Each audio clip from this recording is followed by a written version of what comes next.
how to kick someone off your PlayStation account. Hey everybody, welcome back to our channel. In this video we are going to learn how we can kick someone off our PS5 account, so make sure to watch the video till the end. Now if you would like to remove someone from your PS5 account, it's actually quite very simple to do so. All you have to do is go to playstation.com. You don't need your PS5 to do this, you can do it from your browser. Go to playstation.com and log into your account. Then click on your profile icon from the top right. Then go to the option here that says account settings. Once you go to account settings, you're going to be able to see this sort of information over here. So let this page load up. Now on the left hand side, simply scroll down. Under other settings, you'll find device management. So click on the device management option there. And as you click on device management, it might ask you to confirm with your password again. So let me also go ahead and then confirm with my particular password over here.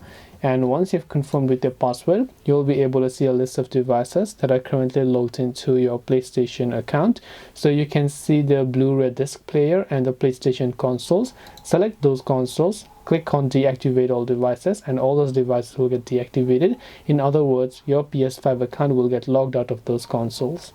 This way you should be able to go ahead and then basically kick someone off your PS5 account. Hope this video was very helpful. If you have got any more questions, feel free to leave them down below. Thank you for watching till the very end of this tutorial, and see you soon in the next video.